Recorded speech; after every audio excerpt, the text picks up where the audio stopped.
그래서 이제 분묘기지권 가자는 얘기죠. 그럼 분묘기지권 지금 출제 빈도가 작년에 출제가 됐죠. 그래서 출제가 됐고 우리는 쉬지 않을까라는 생각을 가볍게 하고 있습니다. 그래도 민법과 연결되어 있으니까 꼭 이해를 해두시는데, 그럼 분묘기권은 이제 민법에서 공부했으니까 이건 지상권 유사의 물권으로서 관습상의 특수지상권이다 이렇게 부르고 있죠. 그럼 이 분묘기지권이 성립하기 위한 요건은 공분이 존재해야 돼요. 공분이 존재해야 되고 시신도 이렇게 누워 계셔야 된다고 그랬습니다.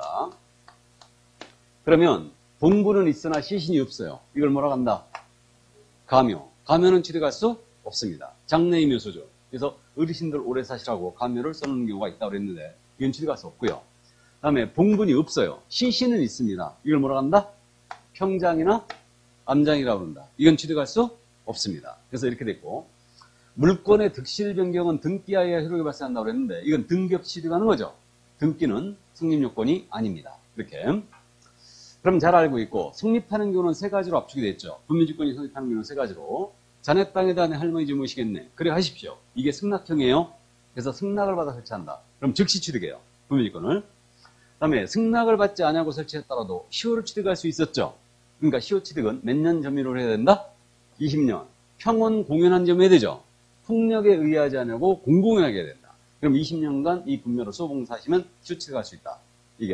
이걸 시효 취득형이라고 해요. 다만 이제 알고 있는데 장사법이 2001년도 1월 13일 날 시행됐어요. 그럼 장사 등에 관한 법률, 이 법이 시행되기 전에 설치된 분묘들은 시효 취득 가능했죠. 시효 취득이 가능했는데 장사법 시행 후에 설치된 분묘들은 시효 취득할 수 있다 없다? 시효 취득을 인정하지 않아요. 왜 그러냐면 장사법에서 남의 땅에다가 이거 승낙 안 받고 설치하면 분묘 보존 권리를 주장하지 못한다 그랬죠. 그러니까 장사법 시행 후에는 시효 취득은 인정하지 않습니다. 그러나 장사법 시행 후라도 여기 승낙형이라든가 양도형은 가능하다는 얘기죠. 얘기인데, 그래서 시효 취득은 이렇게 이제 지금 현재는 할 수 없다. 자, 그 다음 이제 분묘를 설치한 다음에 내 땅에다 분묘를 설치했다는 얘기죠. 이 토지를 파는 거예요.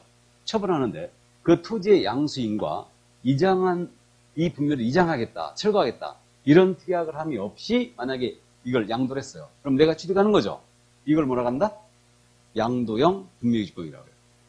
알아보시겠어요? 그래서 세 가지가 바로 이제 성립하는 경우였고, 이렇게 성립된 분묘기지권의 효력은 어떻게 되느냐? 분묘기지권의 취득자가 문제인데, 분묘기지권은 원칙적으로 누가 취득한다? 종손이. 그럼 분묘기권에 대한 토지 소유자에 대한 권리 행사는 종손이 해야 돼요? 누가 해야 돼요? 종손이 해야 되죠. 그러니까 종손이 권리 행사하는 겁니다. 이게. 다만 이제 종중이 예외적으로 취득한 경우가 있긴 있었는데 제사를 주지 않은 종손이 분묘지권, 토지 소유자에 대하여 권리 행사를 해야 된다. 그렇게 이해하시고, 그 다음에 시간적 효력인데 당사자의 별도의 약정이 없다면 이 분묘가 존재하고 소봉사는 한 끝까지 가는 거죠. 그래서 이 땅 사실상 뺏긴가라고 했어요. 자, 그럼 여기서 이제 우리가 짚어볼 점이 있어요. 여기서 짚어볼 점이, 약정이 없다면 소봉사는 끝까지 갑니다. 그러면 분묘기지권은 지상권 유사의 물권이라고 그랬죠. 그럼 지상권 편을 보면 최단 존속기간이 있다고 그랬죠. 최단 존속기간. 지상권 편은 이게 있는데, 그러면 경관 건물 소유 목적이에요. 지상권 최단 몇 년? 30년. 일반 건물은 15년. 공작물은 5년이에요. 맞죠? 그러면 이 셋 중에 분묘는 뭘로 봐야 돼요? 경관 건물, 일반 건물, 공작물 중에.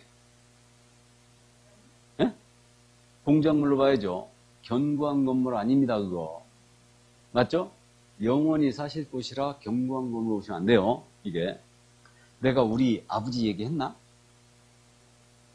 우리 어머니 돌아가시기 전에 아버지가 꿈을 꿨는데 그 시골집 그 앞에다가 기와집을 짓더래, 엄마가. 그래가지고 왜 거기다 집을 짓냐 했더니 내가 영원히 살 곳이라 새로 집을 지어야 되지 않겠냐 그러더라고요. 그래갖고 며칠 있으면 가겠구나 라고 했는데 며칠 뒤에 돌아갔어요. 그래갖고 어쨌든 그랬는데 공작물로 봐야 되죠. 공작물. 그럼 공작물은 최단 기간이 몇 년? 5년이죠 지금. 최단 기간이 5년이에요. 그러면 이게 적용이 되느냐의 문제가 있죠. 그러니까 지상권 편에 있는 최단 존속 기간이 분묘기지권에 적용이 되느냐 이 문제. 그러면 이제 이겁니다. 자네 땅에다 내 할머니 집 모시겠네? 그래 하십시오. 승낙을 받았죠 지금. 단 3년 뒤에는 이장을 해십시오 그런 거예요. 그럼 이게 적용이 된다라면은 3년이 무효가 되는 거고 5년으로 가는 거죠. 적용이 안 된다면은 3년이 유효하다는 얘기죠. 이 얘기예요. 이 점에 대해 우리 대법원은 어떤 입장을 취하고 있느냐. 분묘기지권에 대해서는 민법지상권 편이 준용이 되겠지만 최단 존속기간에 대한 규정은 준용되지 않는다라고 했어요. 이게 법정지상권과 결정적 차이예요. 법정지상권은요. 견고한 건물이 취득했잖아요. 최단기간 적용됩니다. 30년 가는 거예요. 근데 분묘기권은 인정하지 않아요. 최단기간에 적용이 없다는 겁니다. 이게 판례가 취한대로요. 이게 왜 그랬냐면요. 이 판례는 바뀌어야 될 걸로 저는 개인적으로 생각하고 있는데 아직 판례가 변경이 안 됐으니까 이건 그대로 가는데 그 법정사건은 지류지구무가 기본적으로 있어요. 분묘기권은 지류지구무가 없다고 했죠. 판례가. 그랬다가 작년에 판례를 변경하면서 지류지구무가 있는 걸로 바뀌었어요. 그러니까 이 판례도 바뀌어야 될 걸로 일단 보이는데 어쨌든 좋아요. 민법 지상권 편에 있는 최단기간이 분묘기권 적용된다 안 된다? 적용되지 않는다. 그러면 3년 유효하다는 얘기죠 이거? 그 얘기입니다. 그래서 그러한 약정이 있다면 약정이 언제나 우선이고요. 약정이 없다면 소봉상 끝까지 가는 거예요. 다음 장서적 효력. 이거 엄청 잘 묻는데 원래 분묘기지권이라고 했으니까 분묘기지란 말은 원래 봉분이 안치된 이 밑에 땅이라고 했죠. 그럼 여기까지만 미친다 한다면 절할 곳이 없다고 그랬어요. 그러니까 분묘기지뿐만 아니고 주변 공지를 포함한 지역까지 미친다는 거죠. 근데 우리나라 보면은 대부분 이 뒤에 최센딸명의 둔덕이 있는데 이걸 뭐라 불렀어요? 사성. 당연히 사성까지 미치는 것은 아니다 라는 게 우리 판례였습니다. 이렇게 됐고요. 그 다음 이제 지류지급에 대해서 있잖아요. 지류지급에 대해서 이제 우리가 잘 알고 있습니다. 시효취득을 했거든요. 그럼 시효취득이 원래 지류지급은 없다고 했던 거죠, 판례가. 근데 시효취득을 했습니다. 시효취득을 했어요. 지류지급 해야 되죠. 언제서부터? 토지 소유자가 청구한 때로부터. 그러면 시효취득형은 분묘기권을 시효취득했다. 그러면 토지 소유자가 청구한 때로부터 지류지급 의무가 있는 거예요. 근데 양도형 분묘기지권 있죠. 이걸 작년에 물어봤는데 양도형 분묘기권 지류지급 의무가 언제부터예요? 분묘기지권이 성립한 때로부터죠. 성립한 때로부터 이게. 그럼 양도형의 분묘기지권은 언제 성립하나요? 네? 그냥 외우기만 했어요? 알고는 있는 거죠. 그러면 갑이 자기 땅에다가 분묘를 설치했는데 이 땅을 을한테 파는 거죠 지금. 그럼 을 앞으로 이전 납기가 된 날 내가 취득하는 거 아니에요? 그렇지 않겠어요? 나는 그런 걸로 알고 있습니다. 그럼 성립시부터 지금 야 앞으로 이전 납기가 된 날로부터 내가 지류지급 의무가 있다는 얘기죠. 그러니까 성립시가 그 얘기죠.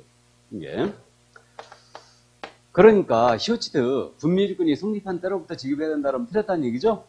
양도형이 성립한 때로부터고 시효취득형은 이거 청구한 때로부터예요. 됐습니까? 여기까지. 그래서 이 정도 이해해 두시고요. 자, 그럼 이제 여기까지는 기본적으로 알고 있고 이제 그 옆에 페이지 판례가 지금 있는데 자, 1번 판례 엄청 잘 내죠. 고맙게도. 부부 일방이 먼저 돌아가셔가지고 분묘기지권 취득했는데 다른 일방의 합장을 위하여 쌍분 형태나 단분 형태로 분묘를 재설치합니다. 이거 인정한다 안 한다? 안 한다. 그러니까 분묘기권은 기본적으로 신설 권능이라든가 이장할 권능을 포함한다 안 한다? 안 한다는 얘기예요. 그런데 2번 판례는 참고사항입니다. 집단 설치된 분묘였어요. 그러니까 문중묘를 생각하면 되는데 문중묘. 그러니까 집단적으로 설치된 분묘. 문중묘 생각하면 돼요. 그래서 선대들이 위루가 있죠? 그래서 선대들이 쭉 이렇게 이제 누워 계십니다. 이 분묘들이 모두 분묘기권을 취득했어요. 모두 분묘기권을 취득했는데 족보를 정리하다 보니까요. 여기 누워 계신 분이 이 자리가 아니에요. 이 자리예요. 이 자리. 그래가지고 여기 분묘기지권을 미치는 범위에서 이장을 합니다. 이장을. 그럼 분묘기권이 유지가 되느냐? 이 문제예요. 이거는 유지가 됐다라고 했죠. 부부 일방의 합장을 위하여 신설, 이장할 권능 다 포함하지 않는다고 그랬죠, 이거. 근데 요거는 인정했어요. 그러니까 이 판결 내신 대법관이 분명히 문중원이었을 가능성이 크죠, 지금. 그런데 왜 그랬냐면요. 집단 설치된 분묘가 분묘 기지권을 취득했다는 것은 전 분묘 수호를 위해서 취득한 거다. 그러니까 그 분묘 기지권이 미치는 범위 내에서 이장을 했다면 그게 유지된다라고 해석해야 된다라고 했어요. 참고해 두세요. 그러니까 키포인트는 그거예요. 집단 설치, 이장, 유지. 이게 키워드예요. 알아보시겠어요? 근데 이런 얘기가 없이 이장할 권능을 원칙적으로 포함한다, 안 한다? 안 한다. 다만 이거 이장으로 인하여 공터가 생긴 부분이에요. 공터가 생긴 부분은 분묘기지권 소멸한다 봐야 되죠? 소멸하겠죠, 이게. 자, 그 다음 이제 3번 판례. 언급했어요. 분묘기지권의 존속기간에 대해서는 민법이 지상권에 관한 규정에 따를 것이 아니라 말씀드렸죠?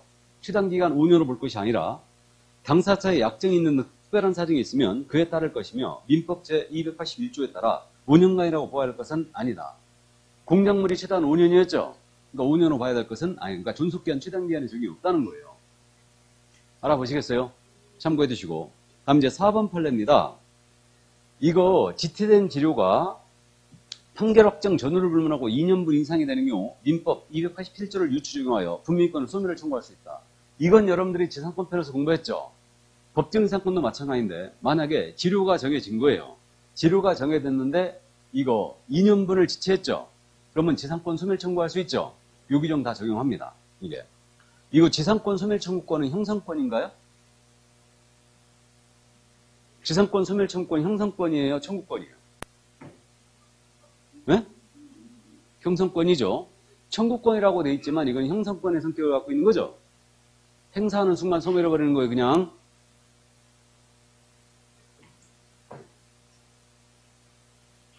참 어려운 공부하고 계십니다. 그죠? 형성권. 말 참 어려워요. 아주 어렵습니다. 그래서 이게 그런 것들을 내가 아직도 기억하고 있는 거 보면 참 그게 어렵긴 어려웠나 봐. 이게 민법 총칙 내가 얘기했던가 민법 총칙 나는 그 대학 때 봤던 책들이 아직도 있다고 그랬는데 책이 지저분이 좀 나 새로 샀다고 그랬죠 책을. 밑줄 긋는 것도 난 그냥 밑줄 긋는 거 되게 싫어했거든. 성질이 아주 못돼가지고 자대고 그어야 돼. 그리고 밑줄이 많이 그어져 있잖아요. 책이 좀 너덜너덜해서 그러면 그거 버리고 새 책으로 보는 거예요. 그러니까 밑줄만 그어놓으면은 이게 그것만 보거든.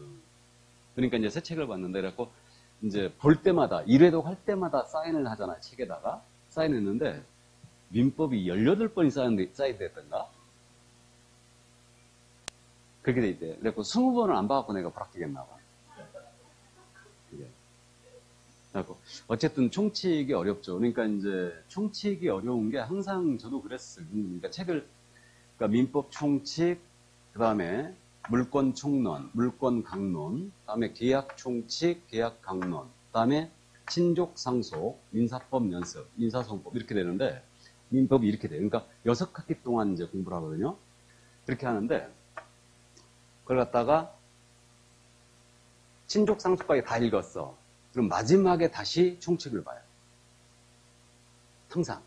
그러니까 총칙은 모든 이제 민법의 결론이죠. 그것도 총칙이. 그러니까 그만큼 총칙은 이제 곱씹을수록 단물이 난다. 그런 얘기를 많이 하는데 여러분들은 거기까지 안 가도 돼요. 그냥 어리버리 하다가 합격하는 거 그냥 대충 이렇게. 그러니까 요구하는 게 아닌데 어쨌든 형성권. 자, 그러면 5번 지문 내려갑니다. 5번 판례. 이건 말씀드렸어요. 장사법 시행일인 2002년도 1월 13일 이전에 설치된 분묘예요. 위 법률 시행일 당시까지 20년의 시효기간이 경과하지 않았던 경우 분묘권의 시효취득에 관한 관습법에 의하여 시효취득이 허용된다. 그러면 장사법 시행 전에는 설치된 분묘들은 이거 시효취득할 수 있다는 얘기죠. 근데 장사법 시행 후에 설치된 분묘들은 시효취득은 인정하지 않는 거예요. 자, 그 판례였고 다음에 이제 6번 판례입니다. 이건 아시는데 분묘기지권자의 점유는 이거 소유의 의사라는 점유가 아니죠. 자주점유가 아니다. 타주점유죠. 타주점유인데 다만 인접 토지가 내 땅인 줄 믿고 여기다 분묘를 설치했어요. 이 점유는 자주점유였죠. 자, 그 정도 이해해 주시고 그 다음 이제 7번 판례입니다. 7번 판례 말씀드렸어요. 분묘기지권은 취득자가 누구가 된다고요? 종손. 종손이 이제 취득한다고 그랬어요. 그래서 그 정도 이해하시고. 그 다음 이제 8번 판례. 엄청 잘 내는 거죠. 분묘가 멸실된 경우라 하더라도 유골이 존재하여 분묘 원상 회복이 가능한 일시적 멸실이었어요. 이거. 그럼 이거 소멸했다, 유지됐다? 유지됐다. 뭐 당연한 얘기고. 다음 9번 판례. 이것도 이제 잘 내는 판례인데, 분묘 기지권은 점유를 수반하는 권리지만 분묘 기지권자 권리를 포기하는 거예요. 이건 의사표시로서 포기가 되는 거지. 점유까지도 포기하면 권리가 소멸하는 것은 아니다. 맞습니까? 네, 그래서 잘 아시는 판례고. 다음 이제 한 장을 싹 넘기면 총유물인 임야예요. 총유물인 임야에 대고 분묘를 설치하도록 승낙을 해주는 거예요. 그럼 총유물인 임야는 대표적으로 문중산을 생각하면 되죠. 문중 소유 형태는 총유죠. 맞습니까? 그럼 이게 문중산에다가 분묘를 설치하도록 승낙을 해주는 거예요. 그럼 이건 지상권 유사의 물권을 취득시키는 행위죠. 그러니까 이건 처분행위다. 그러므로 문중총의 결의가 있어야 된다라고 했어요. 이게. 그럼 있잖아요. 문중총의 결의 없이 만약에 승낙을 해주면 분유권 취득하게요, 못하게요? 네?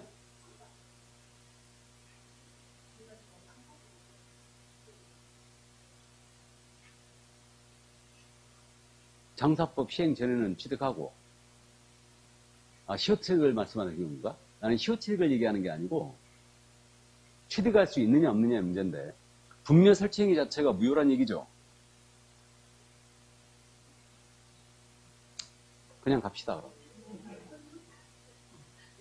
중요한 얘기 아니니까.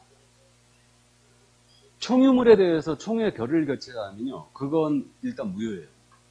대부분이 그런 태도를 취하고 있습니다. 대부분이 일단 무효입니다. 이게.